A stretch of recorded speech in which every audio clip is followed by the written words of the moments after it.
Hey everybody, it's April. Today I want to talk about 4 things you can do to make plank more enjoyable. It's true, they really will work. Okay, I'm going to start on forearms and switch around. You can start however you like, whichever is your favorite. But it's also good to change it up. Anyway, I'm going to start on forearms. So you can wrap your hands around your biceps. That helps you know you have the right distance between your arms. Then bring your forearms out in front of you. You can interlace your fingers if you like. Pull your shoulders down your back and then lift your upper back, lift your chest, pull in your belly, come up on your toes, shift your weight forward slightly. The timer has begun. And then you want to do all of that again. So we're going to separate our shoulders again. Think about broadening your upper back. Pull in your belly. I felt everything move just then. Tighten up your glutes, pressing your heels back. So you've got that nice, strong plank going on. And always, always think about pulling in your belly. I mean, that's one of the main reasons you're working on plank. 30 seconds is for that core strength and the abdominal strengthening. Okay, so I talked about 4 things. I told you there are 4 things you can do to make plank more enjoyable. One is you can play good music, something that you enjoy, something upbeat, maybe, and depending on how long you're going to plank, will depend on the length of the song that you need. So if you're planking for 5 minutes, you need to find a good 5-minute song or maybe 6 minutes to make sure you get it. We're at 1 minute. I'm going to switch to my hands. Remember, when you switch, you always want to come back to your good plank. So I'm pressing into the floor again, pulling in my belly, separating my shoulders, pressing my heels back. So I don't play music while I'm planking because when I'm recording it, because it's flagged if I put it on Facebook or something and the copyright, blah, blah, blah. And also because I'm talking. But if I plank by myself, like when I'm traveling or something like that, I will. And then I play music. That just helps me get through the 5 minutes, because otherwise I'm just sitting there in silence holding a plank by myself, and that's not so much fun. It's not enjoyable. Which brings me to the next one, talking about being by myself. It is also more enjoyable if you plank with someone. So maybe you can enlist your partner, your spouse, your kids. It is a great activity to do with kids. I'm not kidding. They usually can't hold it, but they don't mind. Oh, we're at 2 minutes. I'm going to switch. They don't mind. They think it's kind of a game. So it is something fun you can do with them. I do it with my grandchildren.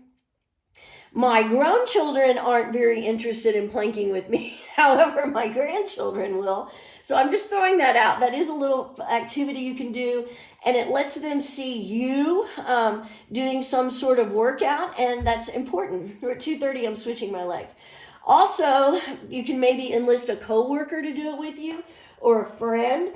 Maybe you even challenge each other to see who can hold it the longest. And that can be good incentive for you to try and hold longer. I used to be able to occasionally coerce a co-worker to do it, but I had the best luck with it if I had several and they could switch off. We're at 3 minutes. I'm switching to side plank, who could take turns. Let's see. So that was the second thing. Third thing is do it more often.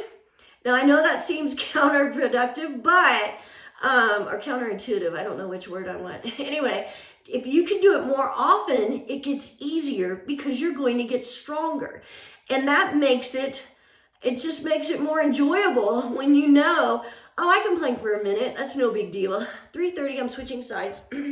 So that is something to think about. I mean, it's absolutely true. I'm not lying when I tell you that. Do it more often, and it's going to get easier because you'll be stronger. And you'll actually start looking forward to it because it becomes a habit, and you know how good it is for you. Which, that brings me to number 4. One of the four thing you can do I totally got my words mixed up there, is to tell yourself all the great benefits you're going to get when you plank. So that's a nice way to make it more enjoyable. So when you're thinking about, instead of thinking, oh man, I'm hating life, I feel like I've been holding forever, think about, I am so much stronger since I've been planking. I'm strengthening my arms, my wrists, my shoulders, strengthening my core, my legs.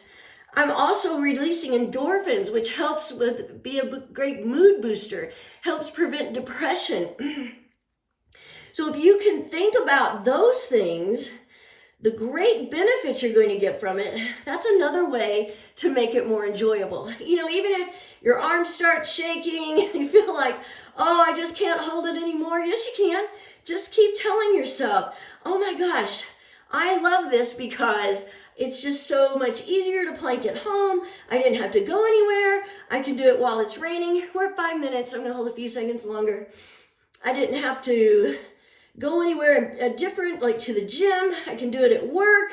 There's so many enjoyable things about plank. So here we are. We're at 5:15. So like I said, there are things you can tell yourself, think about to make plank more enjoyable. And those are my 4 things. So think about that. Have a great day. Keep planking. See ya.